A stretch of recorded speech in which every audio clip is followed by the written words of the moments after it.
Muy buenas con todos, hoy nos encontramos en un nuevo capítulo del podcast llamado Así lo vemos. El tema del podcast va a ser la neurociencia. Y este podcast va a estar basado en la entrevista que tuvo Mariana Rojas. Y aquí estoy acompañado de unos compañeros, los cuales son... Hola, ¿qué tal? Soy Dylan Lomas, encantado. Hola, ¿qué tal? Mi nombre es Michelle Ruiz y es un placer estar aquí. Bueno chicos, para empezar cuéntenme un poco de Mariana Rojas. Sí, listo. Mariana Rojas es una psicóloga especializada en neurociencia que desde muy pequeña le interesó todo esto que vendría siendo como la rama de la medicina, pero también relacionada con las emociones, ya que ella veía como una separación entre lo que son enfermedades y emociones, aunque realmente sí hay una unión entre lo que siente tu cuerpo, las enfermedades y las emociones, que es lo que vamos a ir explicando un poco a lo largo de este podcast. Bueno, hay un tema interesante de Mariana Rojas, el cual es el amor. Descríbame un poco de ello.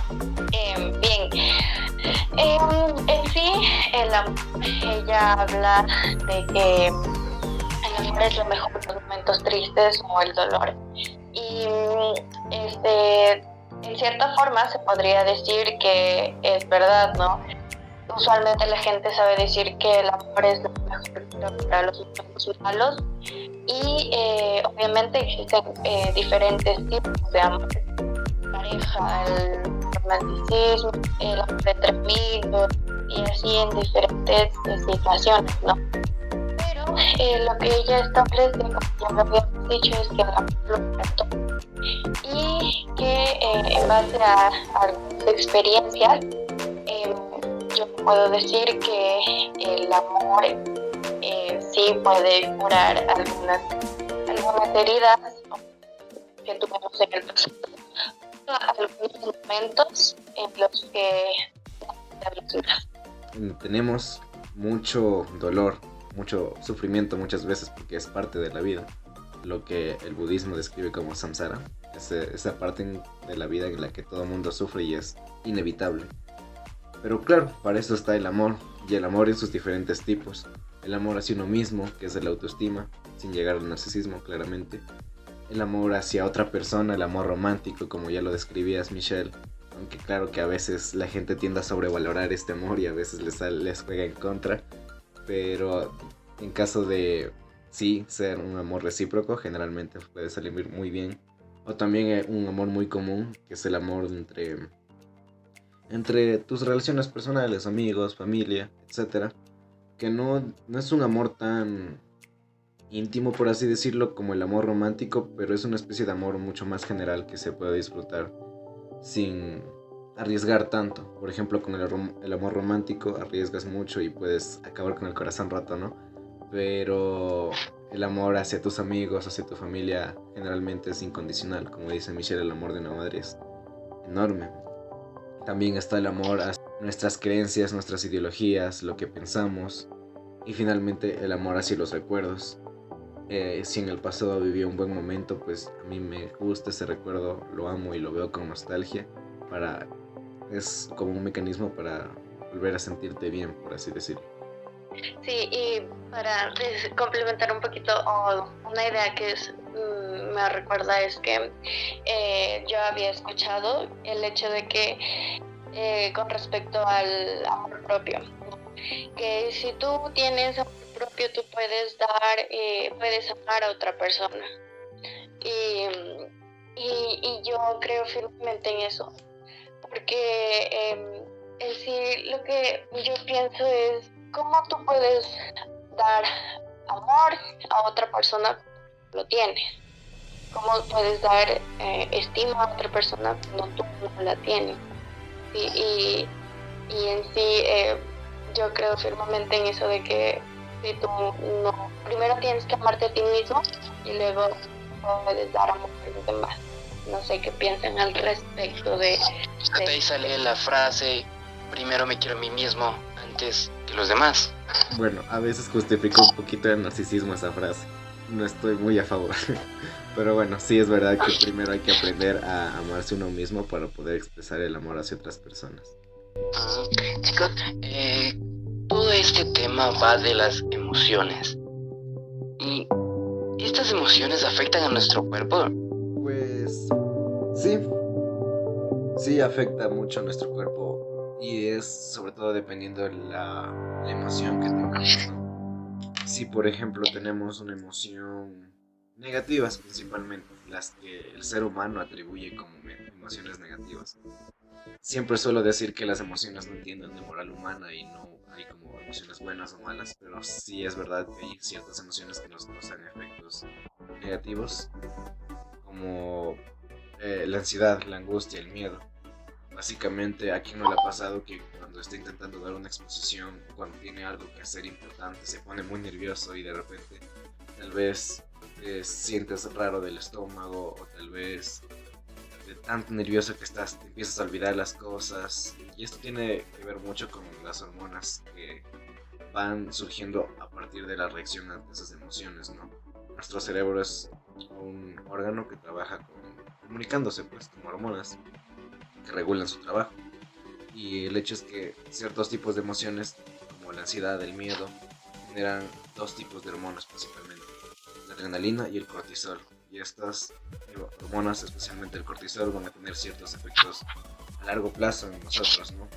Entonces, por ejemplo, el cortisol puede inhibir una parte funcional del hipocampo, que es la parte de los recuerdos. Entonces es lo que pasa cuando uno está nervioso e intenta dar, digamos, una exposición.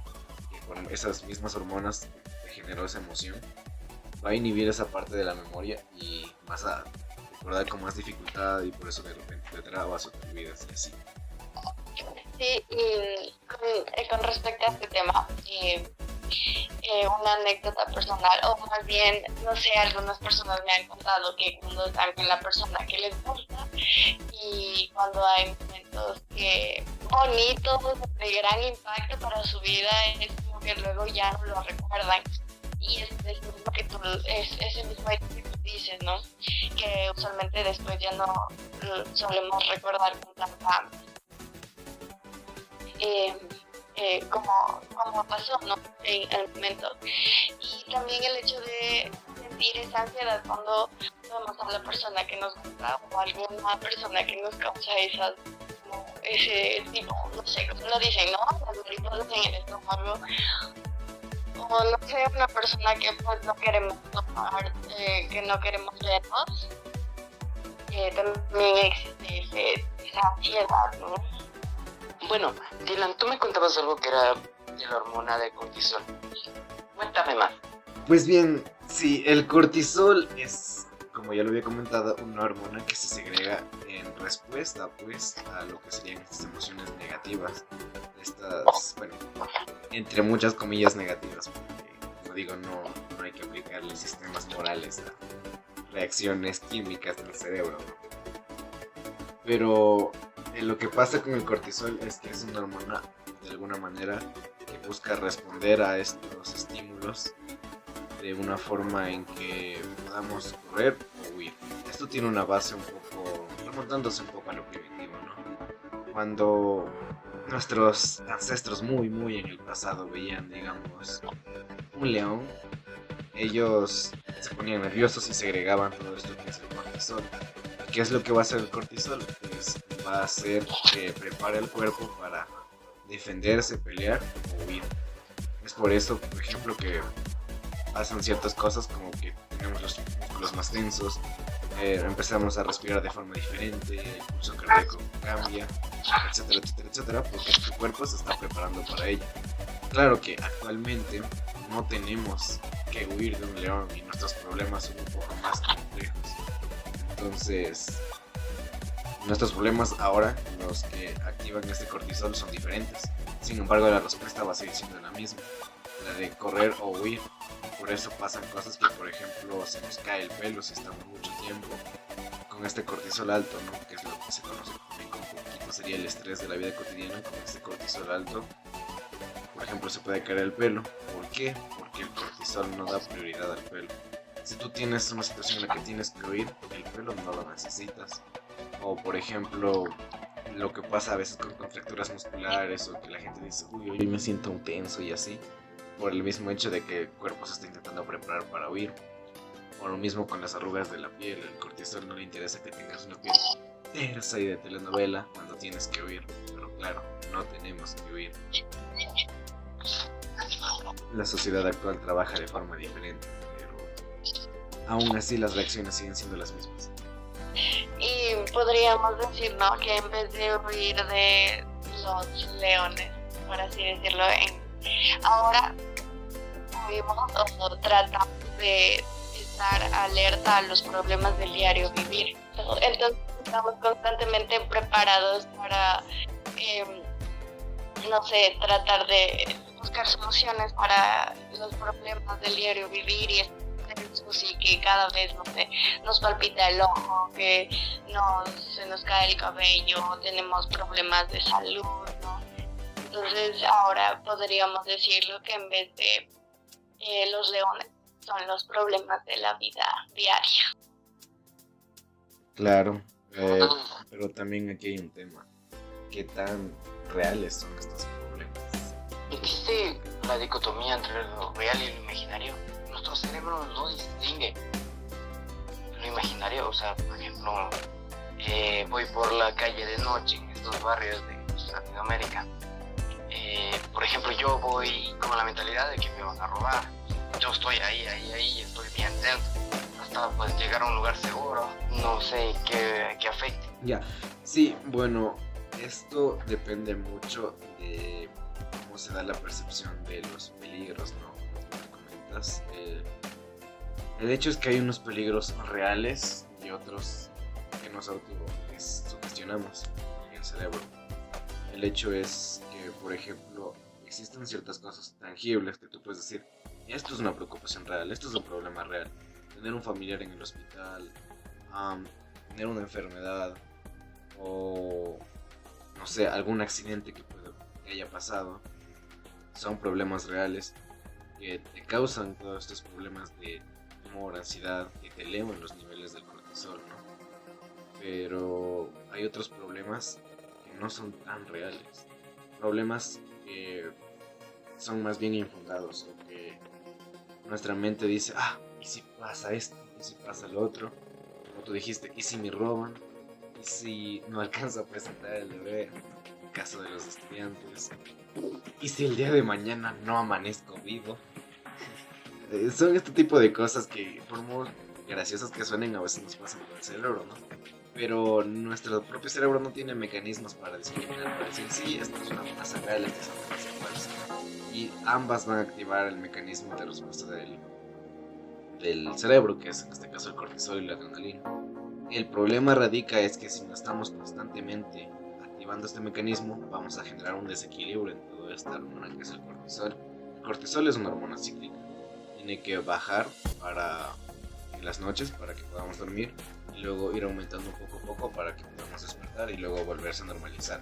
Pero el problema es que cuando tú creas un impulso o algo que eleve el cortisol, esos niveles no se van a bajar así como así.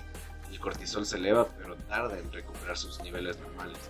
Entonces, si estamos constantemente con estas preocupaciones, si sean reales o la mayoría que son ficticias, de, es que puede pasar esto, puede pasar lo otro, no sé, me va a dejar mi novia, cosas así, ¿no?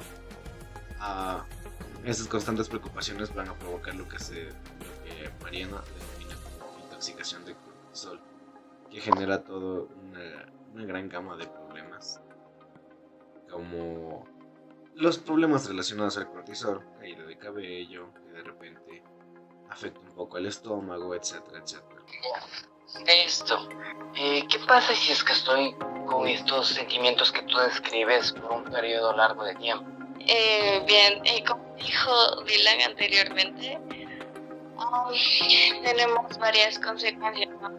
El exceso de cortisol y también el hecho de que y eso, ¿no? Causa el mismo hecho de que constantemente vivamos con este malestar, ¿no? De que ya inicia el día y ya estamos con el estrés de que tengo que hacer esto, tengo que hacer el otro, pero todavía no ha llegado el momento de hacerlo y tú ya te estás como inundando en todas tus actividades que tienes que hacer y esto obviamente causa el exceso de cortisol, ¿no? Y comenzamos con la pérdida de cabello, con la pérdida de no sé, de la falta de la alimentación, con no cumplir con las horas de sueño. ¿Qué más podría ser? Tal vez el tic que me comentabas también. Ajá, exactamente. Y también, obviamente, con respecto a lo que perdemos las horas de sueño, esto también se refleja mucho en lo que vendría a estar siendo en el físico, ya sea las ojeras, ¿cierto? Que se representan de hecho en los estudiantes. Que sí, actualmente en los estudiantes suele estar presente las ojeras, o ya sea también en las personas adultas. Pero también podríamos estar hablando de la pérdida de peso por esto del exceso del estrés, del exceso de que no puedas relajarte y tu cuerpo esté constantemente tenso. Entonces, estos serían algunos efectos acerca del exceso de cortisol. Bueno, Michelle, mencionaste el estómago. ¿Tiene que ver el estómago con el cortisol? Sí, de hecho sí. Hay una parte importante en nuestra... Más que el estómago como órgano, sino más bien los intestinos, ¿no? Pero la gente generalmente cuando describe su barriga lo dice de forma que lo dice estómago, ¿no? Aunque generalmente esta cosa se relaciona más con los intestinos. Pues lo que pasa es que dentro de los intestinos tenemos un conjunto de bacterias, nuevamente que la gente suele clasificar como buenas y malas. Nuevamente bacterias, no entiendo de moral humana, pero sí son bacterias que tienen efectos, pueden ser positivos o negativos en nuestro cuerpo, ¿no? Y conviven en un cierto equilibrio para darnos una forma estable, por así decirlo, en la que nos ayudan a absorber ciertos nutrientes de la comida, ciertas partes esenciales de la comida, ¿no? Necesitan estar en este equilibrio que funcionen correctamente. En caso de que haya un desequilibrio es cuando ya nos empezamos a sentir mal, nos duele el estómago, etcétera, diarreas, etcétera. Bastante cosas desagradables, pues. Y el punto es que el cortisol es una hormona que también altera esta parte del microbiota. También crea un desequilibrio en estas bacterias que va a hacer que ciertas bacterias proliferen respecto a otras, tal vez la base de su actividad sea disminuida, etcétera, etcétera, etcétera. Tiene diferentes efectos, ¿no? Pero al punto, lo principal que sucede es que afecta el equilibrio de esto. Y es aquí donde vamos a tener el problema de que nuestro estómago va a estar mal. Y de repente la comida nos va a caer pesada, etcétera, etcétera, etcétera. No sé si tengan alguna experiencia al respecto, tal vez, Michelle. Tal vez yo, no sé, lo relacionaría con la gastritis, puede ser, porque pues, de lo que yo tengo entendido es que la gastritis se hace presente cuando no estás alimentando de forma correcta o en los tiempos que están considerados por los horarios, ¿no? Okay. Entonces, como una parte secundaria de, porque claro que con una alteración de la microbiota también te alteras tu forma de comer, ¿no? Entonces el hecho de como que tienes una forma alterada de comer ya podría ocasionar lo que dices, ¿no? Ajá, y sí, o sea, es ese hecho, ¿no? De que la gastritis se hace presente cuando no está correcta, y también es por el estrés, ¿no? Que es causado, ¿no? Que todo el tiempo estás con ese constante estrés y no ves los horarios correctos para comer, y hasta veces usualmente no suelen comer. Entonces esto pues, lleva a lo que estamos hablando del exceso de cortisol y sus efectos secundarios. ¿Estos estados que ustedes describen pueden ser prevenidos o algo parecido? Si bien es cierto, existen varias formas de prevenir estos temas, ¿no? Del exceso de cortisol y etcétera. Probablemente uno de los obvios resoluciones para este problema sería pues alimentarte de forma correcta en los horarios establecidos, y también el hecho de controlar tu mente, el hecho de que, no sé, también podemos relacionar este hecho de que a veces nuestro cerebro crea situaciones que no son reales y tal vez, no sé si les ha pasado, cuando estamos en momentos de estrés añadimos una cosa que tal vez no es tan importante, y eso nos hace pensar, ay, no, es que esto tengo que, no sé, en el caso de los estudiantes,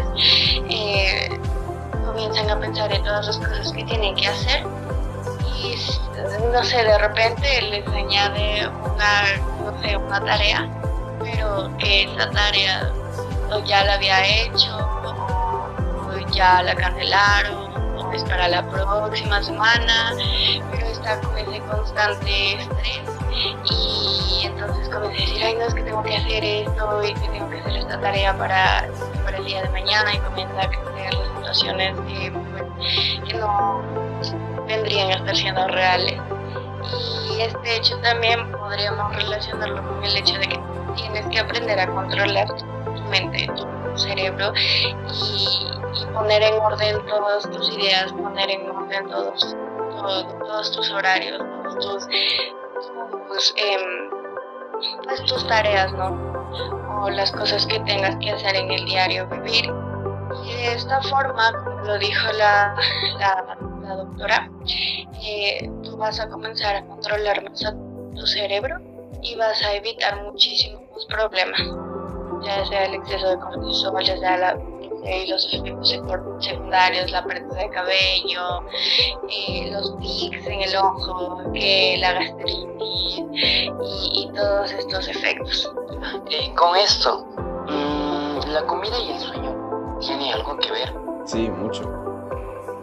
Como ya lo decía Michelle, parte importante de un control en nuestra, por así decirlo, vida, entre muchas comillas.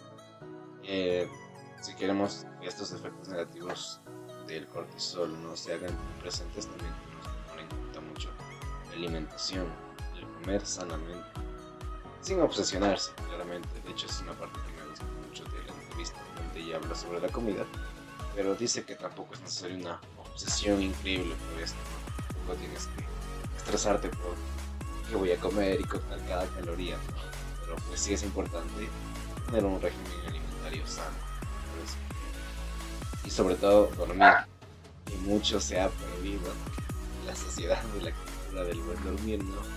Tener un sueño saludable, un hábito de sueño saludable se va perdiendo, porque esta sociedad actual de forma desenfrenada, loca y muy rápida, ¿no? Y el hecho es que como se sobreexige tanto a la gente, o la gente mismo se sobreexige a sí mismo, muchas veces tienen que quedarse despiertos, digamos, para terminar el trabajo, o para hacer otra cosa, o para sentirse productivos incluso, desechando esto que es muy importante, que es el sueño, tener un sueño de calidad.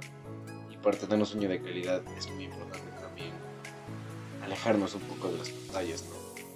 Muchas veces la gente trabaja hasta muy tarde y después le cuesta dormir porque está constantemente con la luz azul que irradia la pantalla y que le va a hacer creer de alguna manera al cerebro que aún es de día y no necesita dormirse, ¿sabes? Pero es necesario tener una buena calidad de sueño para que estemos bien. El sueño es un momento en el que se repara nuestro cuerpo, un momento en que el cerebro organiza sus ideas, un momento en que tenemos alguna herida, alguna dolencia, simplemente necesitamos reparar algo en nuestro cuerpo. Ese es el momento ideal, es el sueño. Sin embargo, si tenemos mala calidad del sueño, pues significa que no nos vamos a poder reparar. Y como también influye mucho en el cerebro, al siguiente día puede que estemos de mal humor, o al siguiente día tal vez extremadamente cansados, etcétera, ¿no? A mí, por ejemplo, me suele pasar que cuando tengo una pésima calidad de sueño, al siguiente día me cuesta mucho desayunar y se me hace complicado comer muy temprano, y eso me va creando más problemas a lo largo del día. Entonces es muy importante dormir bien, ¿sabes? Y si bien es cierto, tenemos la evidencia en los estudiantes de que el sueño es muy importante, ¿no? De que todo el tiempo van a ser como zombies y que van a las peras, como ya había dicho, y que no sé, una recomendación podría ser es que, por ejemplo, para el hecho de que mantengamos los horarios de el trabajo establecidos y el uso del teléfono, es que una media hora antes de irte a la cama dejes el teléfono en un lugar específico, lo pongas en silencio y no lo prendas hasta el otro día, ¿sí? Obviamente tampoco es recomendable que apenas te despiertes ya utilices el teléfono, porque eso tampoco es como no es haciendo nada. Y entonces una recomendación sería eso, ¿no? Mantener el teléfono alejado al momento de ir a dormir, ya que, como habíamos dicho, esta luz que refleja el teléfono nos hace pensar que todavía es de día y que por eso el cerebro sigue trabajando y no trabaja de una manera saludable, sino de una manera que nos va deteriorando de a poquito. Entonces, eso por mi parte. Tengo una cuestión. Como que ustedes me dijeron, ¿podemos entrenar a nuestro cerebro para cumplir lo que queramos? O sea, por ejemplo, salir a correr o hacer los deberes a tiempo y esas cosas por el estilo. Pues sí, obviamente no podemos hacer la totalidad de cosas en el universo porque pues, no existe cosa tal, no significa que porque quieras ser narco vayas a ser narco de un día para el otro, ¿no? Pero claro, hay cosas que sí están a nuestro control y que sí podemos, como lo que tú dices, salir a correr, organizar tus horarios, etcétera, etcétera, ¿no? Esto es importante de entrenar nuestro cerebro, sí existe, pero se relaciona un poco con lo que sería la fuerza de voluntad. ¿Y cómo se entrena la fuerza de voluntad? La doctora lo describía de la siguiente manera. Si tú puedes, de alguna u otra manera, aplazar la recompensa, por ejemplo, dopamina generalmente es la recompensa más casual, la más general del cerebro, ¿no? Si tú puedes aplazar una recompensa, ya ahí tú estás entrenando a tu cerebro para que pueda aguantar, por así decirlo, la recompensa y tener una mayor recompensa a futuro, ¿no? De hecho, aquí quisiera comentar un experimento muy interesante que vi en un video, que era básicamente ponían a varios niños frente a sus dulces favoritos, ¿no? Entonces se les decía, se les ponía un dulce, ¿no? Le decía, aquí está tu dulce, si te lo puedes comer o puedes hacer lo que quieras con él, pero si tú en un cierto periodo de tiempo no te lo comes, pues te vamos a dar más. Y la mayor parte de los niños, son niños claramente, se dio a la tentación, ¿no? Y se lo comieron finalmente. Pero los que no, demostraron tener mayor fuerza de voluntad. Y aparte, se demostró en el estudio más adelante que esos niños podían tener como mejores decisiones a lo largo de su vida, ¿no? Y lo curioso... Y es convertidos en adultos. Ajá.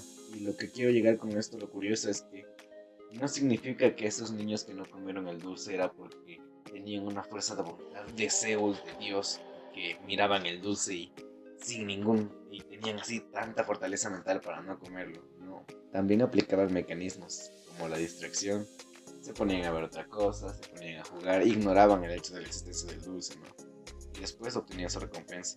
Asimismo, nosotros también podemos con eso decir, quiero tal cosa, ¿no? Puedo obtenerlo de un camino rápido pero quizás no sea lo mejor.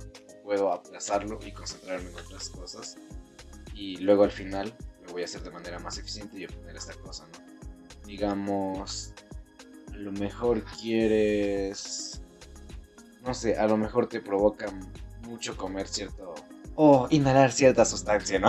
A lo mejor, ¿no? Que es lo que pasa en la situación de ciertas personas con adicciones, ¿no? A lo mejor te provoca mucho, pero si tú logras aplazar y reemplazarlo por otra cosa, vas a ver que en tu cuerpo se genera ese método que va a hacer que tú aplaces tu recompensa, ¿no? Y va a aumentar tus posibilidades de éxito, porque al final lo que estás haciendo es entrenar a que tienes que esforzarte, pero conseguirás mejores cosas, ¿no?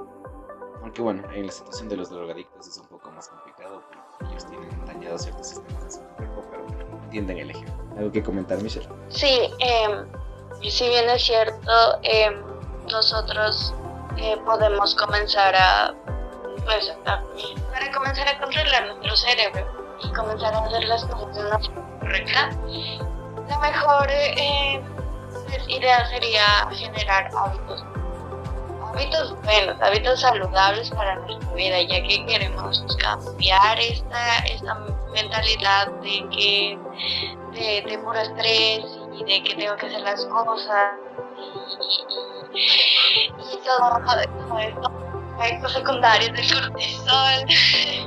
Entonces, pues la idea sería generar hábitos buenos para nuestra vida. Y no sé, yo había escuchado, ¿no?, que si tú haces, no sé, algo por 8 días, ya se vuelve un hábito. En cierta forma yo lo he tratado de experimentar y sí, es cierto. En mi caso, por ejemplo, yo realicé 8 días en mi hábito y ya este hábito está presente en mi vida y lo he seguido por un largo periodo. Entonces, lo más saludable y lo que también es muy recomendable es generar hábitos, tal vez para los momentos de estrés y en los momentos de que estás con las cosas amontonadas, generar una agenda en donde tú puedas acomodar tus horarios, donde puedas acomodar todas tus actividades que tengas que hacer, ¿no? Y así sigue mejorando tanto en tu salud, tanto en tu salud mental, en tu físico y así, ¿no? Sabes, ahora que mencionas eso de cómo gestionar el estrés y cosas así, me recuerda una parte importante en la entrevista, que es otra parte muy crucial para esto que dices de entrenarte a ti mismo, ¿no? A tu cerebro. Parte fundamental, conocerte a ti mismo. Conocer cómo reaccionas a ciertas situaciones de estrés, ¿no? Porque dependiendo de cómo seas tú o tu personalidad, vas a reaccionar diferentes a ciertos estímulos del estrés. Pero si tú te conoces, ya sabes cómo actúas y sabes qué es lo que puede funcionar, ¿sabes? Si tú conoces cómo actúas en situaciones de estrés, ya puedes ser consecuente con ello y elaborar un plan de acción para, digamos, que no salgas perjudicado, ¿sabes? O asimismo, digamos que no a todo el mundo le funciona lo de mantener un hábito durante ciertos días, ¿no? Pero puede que te funcione otra cosa. Entonces es muy importante conocerte a ti mismo como persona, tus gustos, cómo eres, qué es lo que eres, cómo lo haces, etc. Conocerte cómo funcionas para elaborar un plan de acción en base a ello. Algo que te sirva a ti, principalmente, ¿no? Sí, yo he visto muchos casos en donde las personas se cansan de los mismos hábitos o de los mismos horarios que tienen y ya todo por lo que está establecido comienza a ser aburrido. La idea es que tú lo que hagas y tus hábitos que tengas sean bien para ti y tú los puedes seguir haciendo con normalidad y con las mismas ganas. Entonces, pues, obviamente, ¿no? Si es que tú ya estás harto de lo mismo, entonces ya no lo vas a hacer con las mismas ganas y otra vez volvemos al punto más bajo desde donde iniciamos. Entonces, obviamente, como tú dices, ¿no? Tenemos que conocerlos mejor para saber qué es lo mejor para nosotros o en caso de que, o en algunos casos, ¿no? Ver algún plan B. Bueno, con todo esto que hablaron, escuché un poco de un nombre algo peculiar, el cual es Sistema Reticular Activador Endoplasmático Ascendente. Descríbeme un poco de esto. Bueno, esta parte es extraída de la entrevista, ¿no? De la entrevista que se hizo a Mariana Rojas. A mí también me pareció muy curioso el nombre. Es un nombre humanamente terrible. Pésima idea, no sé a quién se le ocurrió, pero bueno, no es el caso. Bien, este sistema se encuentra pues en una parte del tallo encefálico, que básicamente es una forma de respuesta ante ciertos estímulos. Es lo que va a hacer que ciertas cosas de interés tengan una cierta reacción, ¿no? Este sistema nace de forma muy simple y sencilla en los bebés, ¿no? Pero tienen de forma sencilla, donde se activa con cosas simples, ¿no? luz, sonido y movimiento. Y a lo largo de la vida, al que vas creciendo, se supone que debes ir entrenando también ese sistema para que también lo activen otras cosas, como cosas ya más complejas, ¿no? Como leer un libro, prestar atención al profesor, prestar atención a lo que te está diciendo tu compañero, etcétera, etcétera, ¿no?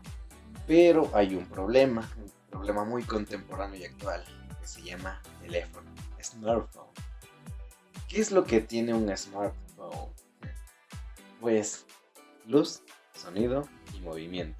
Y si exponemos a los niños desde muy pequeños a esto, va a provocar que este sistema no se desarrolle y que seamos más dependientes a la luz y el sonido y el movimiento.